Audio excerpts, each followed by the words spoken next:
সাফওয়ান মন খারাপ শুনে অস্থির হলো, বলল, কেন, কি হয়েছে? শরীর ঠিক আছে? হ্যাঁ, পরে কল করিস সাফওয়ান। সাফওয়ান অবাক হলো। সে চেয়েছে আজ দেখা করতে, তাই বলল, বের হও সিরাত, দেখা করি প্লিজ। কতদিন তোমাকে দেখা হয় না। সিরাত অপ্রস্তুত হয়ে যায়। এভাবে তা আমাকে রেখে যাওয়া যাবে না। সে নরম স্বরেই জবাব দেয়, মাকে রেখে যাব না। তাছাড়া কালকের আগের দিনেই দেখা হয়েছে, মনে করে দেখুন। সাফওয়ান হাল ছাড়ল না, বলল, আন্টির কাছে দাও, বুঝিয়ে বলছি।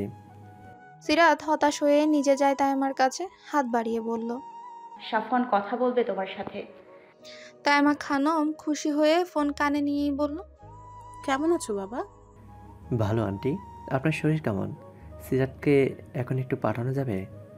আলহামদুলিল্লাহ ভালো। কোথায়? এই তো রাস্তায়, একটু সময় কাটিয়ে দিয়ে আসবো ওকে, সমস্যা নেই। তাইমা খানম খুশি হলো, কিছু না ভেবেই বলল, হ্যাঁ যাবে, আমি বলছি। থ্যাংক ইউ আন্টি, আপনার শরীর খারাপ বলে আসতে চাইছে না। তাইমা মৃদু হেসে বলল। জ্বর ভালো হয়েছে, তোমরা যাও। সাফওয়ান রেখে দিতেই তাইমা খানম সিরাতকে বলল। রেডি হয়ে যা, সাফওয়ান রাস্তায় অপেক্ষা করবে। সিরাত নাক মুখ কুঁচকে দাঁড়িয়ে আছে, মুখে বিরক্তিভাব ফুটিয়ে বলল, এখন যেতে ভালো লাগছে না মা, আর তুমি ধেই ধেই করে হ্যাঁ বলে দিলে অসহ্য করে। না গেলে আমিও কথা বলবো না, পারলে আজই বিয়ে দিয়ে দিতাম আমি। সিরাত বিরক্ত হয়ে রুমে যায়। পেছন পেছন তাইমা এসে আদুরি স্বরে বলল, সিরাত ঘুরে আয়, ভালো লাগবে। তাছাড়া আমি ভাবছি কাল সাফওয়ানকে ডাকবো, বিয়ের প্রস্তাব দিব। মুহূর্তে মায়ের কথায় কান গরম হয়ে যায়। রুক্ষ গলায় বলল। বাজে বকবে না মা, নয়তো যাব না বাইরে। তাইমা খানম দমে যায়। থাক, রাতে বুঝিয়ে বলব। এখন যেভাবেই হোক সিরাতকে রেডি করাতে হবে। তাইমা আদর করে অনেক বুঝিয়ে অবশেষে বাইরে পাঠালো। তবে সিরাত বলে যায় সে আসুক, যেই আসুক দরজা যাতে না খুলে। তাইমাও মাথা ঝাঁকিয়ে ঝাই জানায়। সিরাত সাফওয়ান মুখোমুখি বসে আছে একটি ছোটখাটো পার্কে। চারপাশে ফুল বিক্রি করছে কয়েকটা ছেলে মেয়ে। তাদের দিকেই তাকিয়ে সিরাত ভাবছে, এই ফুলের মতো পবিত্র ছেলে মেয়েদের এখন স্কুলে থাকার কথা। মা বাবার বুকে শান্তি খোঁজার পালা, আর তারা বাস্তবতার কাছে হার মেনে ফুল বিক্রি করছে এক মুঠো ভাতের অভাবে। কিছুক্ষণ আগেই তারা দুজন এখানে এসেছে। আসার পর থেকেই দেখছে প্রতিদিনের থেকে আজ সাফওয়ান চুপচাপ, তাই সিরাতও কিছু বলেনি। বাচ্চাদের হাসি চঞ্চলতা উপভোগ করছে সে। সিরাতকে ফুলগুলোর দিকে তাকিয়ে থাকতে দেখে সাফওয়ান গলা খাকারি দিয়ে বলল। ফুল নেবে, এনে দিই। হঠাৎ সাফওয়ানের গলায় হুঁশ ফিরে, সামনে ঘুরে ক্ষীণ হেসে জবাব দেয়। এই মা, না না না, ফুল লাগবে না। বললেই হলো, দাঁড়াও আনছি। সিরাত হাত বাড়িয়ে থামানোর আগেই সাফওয়ান বাচ্চাদের কাছে দৌড়ে যায়। সবার সাথে হেসে হেসে যতগুলো ফুল ছিল সব কিনে নেয়। সিরাত সেদিকে তাকিয়ে থাকার সময় একটি গাড়ি বাতাসের বেগে শাসা করে চলে যায়। হঠাৎ অল্প দূরত্বে যেয়ে গাড়িটি থামলো। বাতাসের ধাক্কায় পেছন ঘুরে সিরাত, চোখে পড়ে গাড়ি থেকে নামা প্রমুখের মুখ। পরনে কালো প্যান্ট, কালো শার্ট, পেশিগুলো ফুলে ফেপে আছে, মুখে তার বাঁকা হাসি। দু হাতের সাহায্যে চুলগুলো পেছনে ঠেলে দেয়, হাতা ফোল্ড করতে করতে এদিকেই আসছে।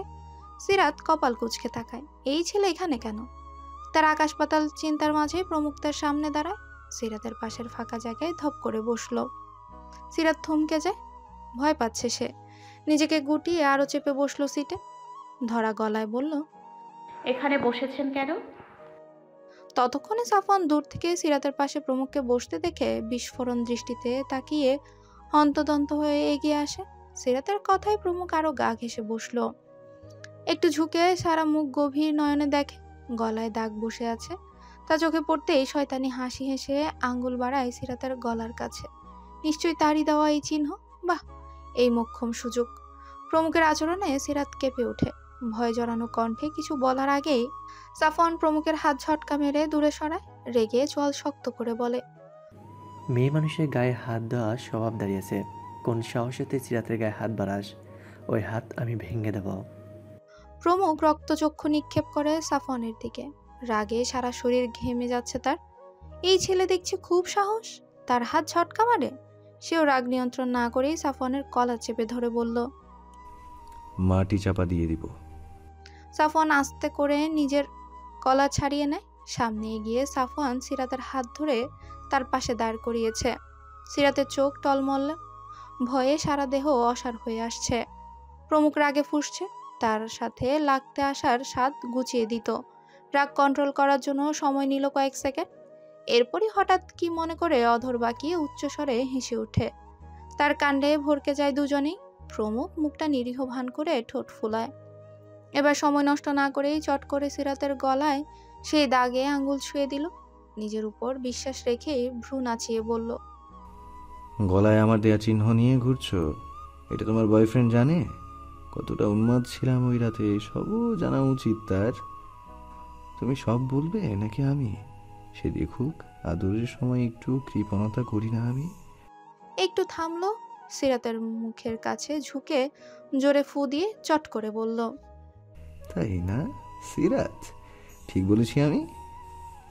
এতটাই ভালোবাসো যে আমার দেয়া চিহ্ন নিয়ে সব জায়গায় ঘুরে বেড়াও? সত্যি কি তোমার গলার ডাকটি এই ছেলে দেওয়া? সে যা বলছে সব কি সত্যি? উত্তর দাও সিরাত, চুপ করে থেকো না। সিরাতের বাহু শক্ত করে ধরে উচ্চস্বরে বলে ওঠে সাফওয়ান। তার রাগে সারা দেহ কাঁপছে।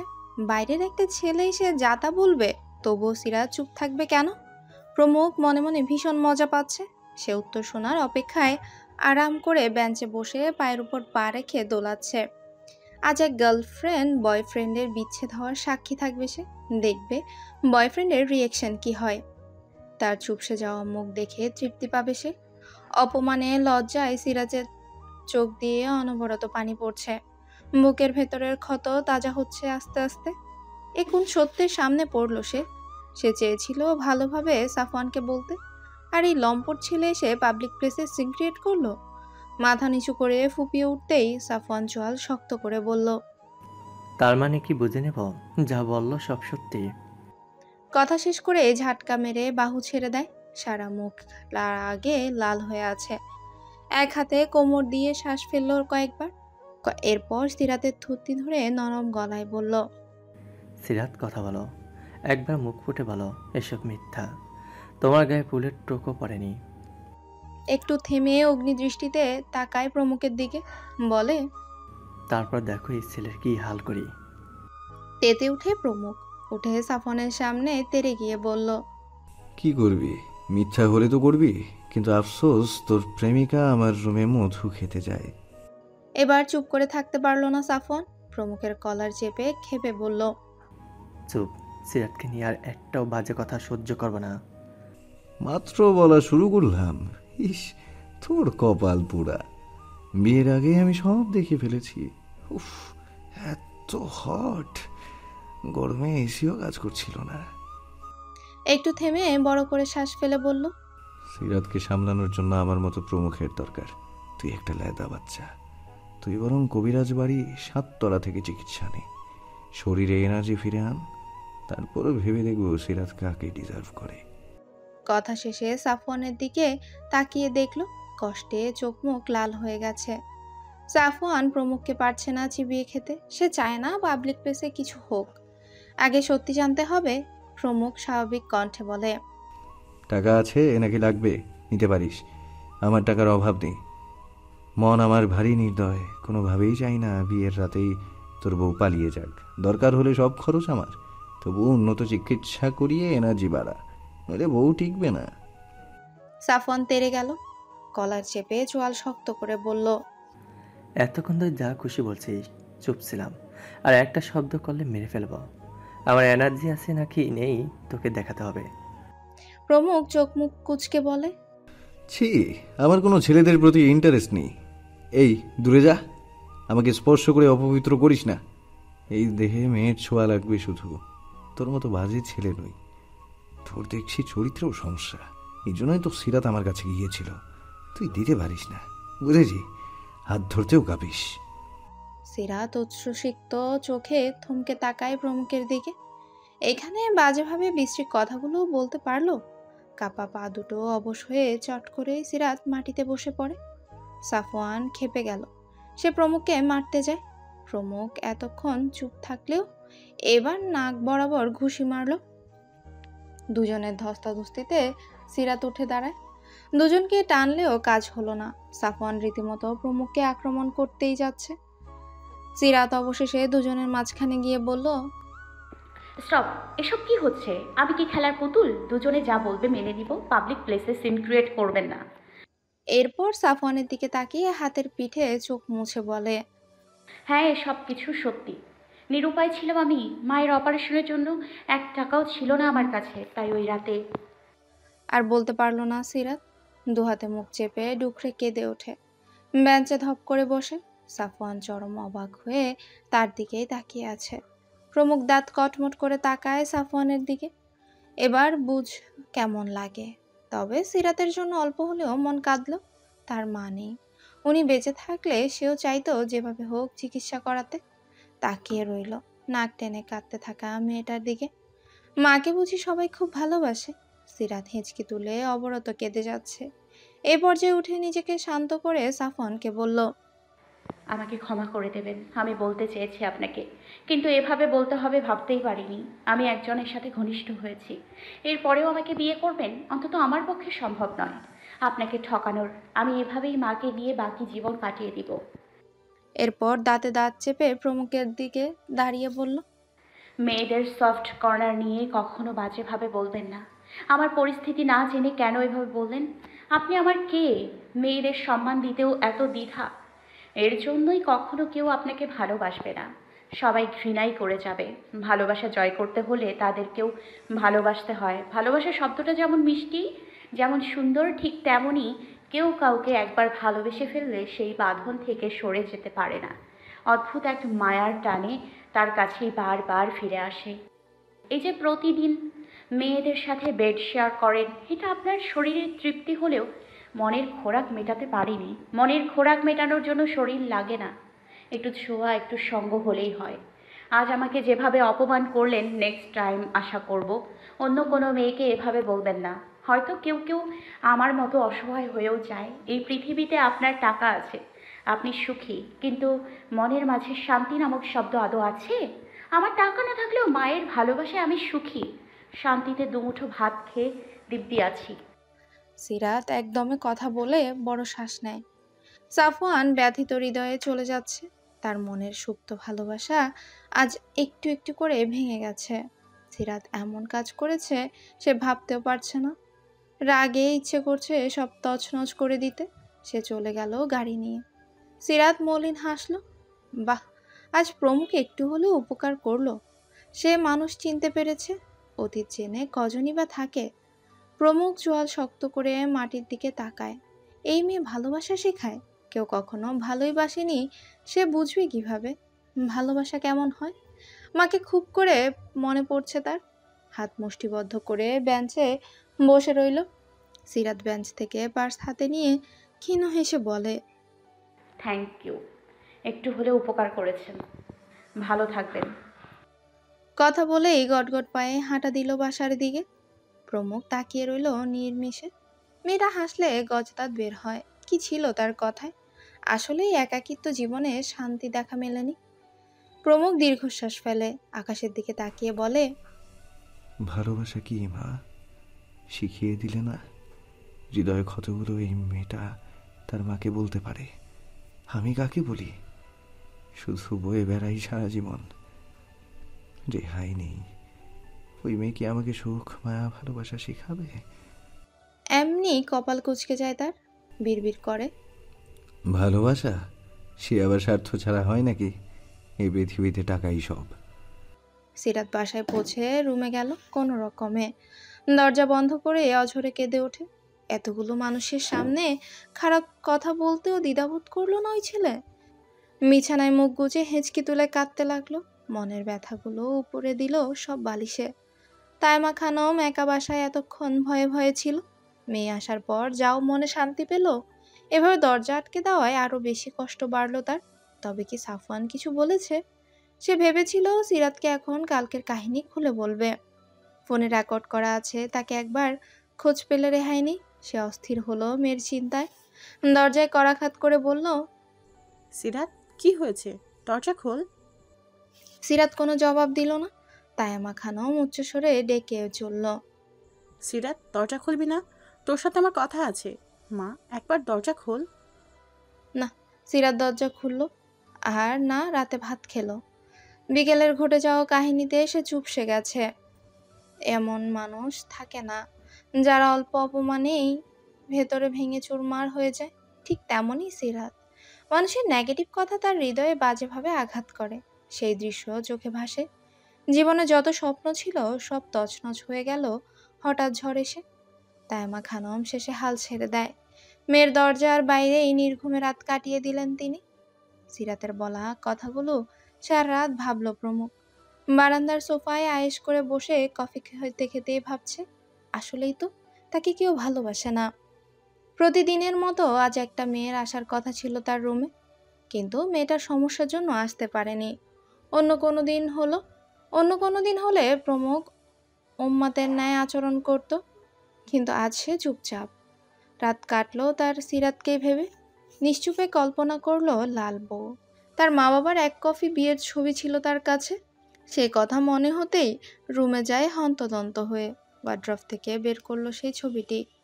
কিশোরী মায়ের রূপ ছিল চোখ ধাঁধানো, লাল শাড়িতে মাথায় ঘোমটা, মুখে কোনো মেকআপ নেই, হাত ভরা চুড়ি, নাকে নাকফুল, কানে গলায় স্বর্ণের গহনা। রূপ দ্বিগুণ বেড়ে গেছে। বিয়ের দিন মেয়েদের সৌন্দর্য নাকি বৃদ্ধি পায়। বাবা বুঝি এই রূপ দেখেই পাগল হয়েছিল। প্রমুখ হাসলো, চুম্বন করলো সেই ছবিতে। এরপর সোফায় বসতেই মনে পড়লো একটা কথা। বিড়বিড় করে বলল, সিরাতকে এই সাজে আরো দ্বিগুণ মোহনীয় লাগবে। মুখটা থাকবে কান্না মিশ্রিত, কাজল কালো চোখে পানি, ঠোঁটে লাল টকটকে লিপস্টিক, হাত ভর্তি চুড়ি, এই যেন পাক্কা ঘরওয়ালি। তার অদ্ভুত ভাবনাতে সে নিজেই বিস্ময় হয়। প্রমুখ ভাবছে মায়ের মতো সাজে সিরাতকে কেমন লাগবে। মেয়েটাকে এই সাজে সামনাসামনি দেখতে ভীষণ ইচ্ছে হলো। অবাধ্য অনুভূতিগুলো রাতের আধারে ঘিরে ধরলো তাকে। সে ভরকে যায়। এসব কি ভাবছে সে? রাতারাতি মেয়েটা জাদু করলো না তো? বারবার এপাশ ওপাশ মাথা ঝাঁকিয়ে নিজেকে ধাতস্থ করলো। রুমের চারপাশে হাঁটাহাঁটি করে এক ভয়াবহ সিদ্ধান্ত নিয়ে নিল এক রাতেই। তাছাড়া সে ঘুমাতে পারছে না। ঘুম চোখে ধরাই দিচ্ছে না। প্রমুখ দীর্ঘশ্বাস ফেলে সোফায় গুটিসুটি হয়ে শুয়ে পড়ে। সকাল তখন 12টা। শেষ রাতের দিকে ঘুমানোর ফলে উঠতে বেশ দেরি হয়েছে প্রমুখের। সে উঠে ফ্রেশ হয়ে কবিরকে জরুরি তলবে বাসায় আসতে বলে। জুলেখাকে নাস্তা আনতে বলল। রায়হানকে কল করে বলল। বিয়ে করতে কি কি লাগে রায়হান? হঠাৎ আকস্মিক কথায় খানিক ভরকালো সে। থতমত খেয়ে বলে, জি স্যার। কপাল কুঁচকে দিল এক ধমক। জি স্যার? আচ্ছা, জি স্যার? জি স্যার মানে কি? তোর কাছে রাখ জি স্যার। তুই আমাকে 30 মিনিটের ভেতর সব ব্যবস্থা করে বাসায় পাঠিয়ে দিবি। রায়হান আবারও বলল। জি স্যার। প্রমুখ রেগে যায়, কয়েকটা গালি দিয়ে বলে, একটা ছবি পাঠাবো, সেই অনুযায়ী সব কিনে আনবি। কালার ডিজাইন সব একই হওয়া চাই, নয়তো তোর চাকরি আউট।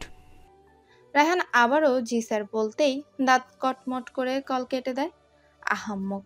জুলেখা নাস্তা নিয়ে আসতেই প্রমুখ একটা ব্রেড হাতে নেয়। এরপর বেশ গম্ভীর স্বরে বলে, এখন সোজা গোসল করে একটা দামি শাড়ি পরে আয়। জুলেখা ভ্যাবাছাকা খেয়ে যায় এমন কথায়। কিছুই না বুঝতে পেরে বলে, শাড়ি পরবো কেন? প্রমুখ খাওয়া থামিয়ে বলে, আমি বলেছি তাই, খুব দেখতে ইচ্ছে করছে। প্রমুখের স্পষ্ট কথায় লজ্জায় লাল হলো জুলেখা। এসব কি বলে ভাইজান? লজ্জায় লাল গাল দুটো লুকাতে সে সত্যি সত্যি তার জন্য বরাদ্দকৃত রুমে চলে যায়। কবিরের আস্তে আস্তে দুপুর হলো। তাকে প্রমুখ আরও কাজ দিয়েছিল, তার নিজস্ব গাড়িটা ফুলে ফুলে সাজাতে, একদম বরযাত্রীর গাড়ির মতো। প্রমুখের কথা মস্তিষ্কে না গেলেও উচ্চস্বরে কয়েকটা ধমক খেয়ে সব কাজই কমপ্লিট করতে হয়েছে তাকে। প্রমুখের রুমে এসে দাঁড়াতেই তার চক্ষু চরক গাছ। খয়েরি শেরওয়ানিতে সাদা ফর্সা গায়ে কি স্নিগ্ধ লাগছে। মাত্রই গোসল সেরেছে সে। এর ফলে চুল থেকে পানি পড়ছে তার। হেয়ার ড্রায়ার নিয়ে চুল শুকাচ্ছে সে। কাটা ভ্রু দাড়িতে আজ যেন সব লাবণ্য ফুটে উঠেছে। এই কবিরের জীবনে আজ প্রথম এভাবে দেখল সে। মনে মনে মাশাআল্লাহ পড়ে নিল। কুনজর থেকে স্যারকে রক্ষা করো আল্লাহ। এইভাবে বাইরে গেলে সব মেয়েরা আজ চোখ দিয়েই গিলে খাবে। অতঃপর কথা বলতেই মুহূর্তে কপাল ভীষণ রকম কুঁচকে যায়। বিস্ময়ে সারা মুখ থমথমে আকার ধারণ করে। চোখ বড় বড় করে রুমে এসে প্রমুখের পেছনে দাঁড়ায়। অস্থির চিত্তে বলে, স্যার, আপনি শেরওয়ানি পরেছেন কেন? প্রমুখ জবাব দিল না। বলদ, বিয়েতে মানুষ কি পরে? অবশ্যই শেরওয়ানি। জীবনে একটা মাত্রই বিয়ে, তাও আবার এত বছর তীব্র নিন্দা জানানোর পর আজ একটু মন চাইছে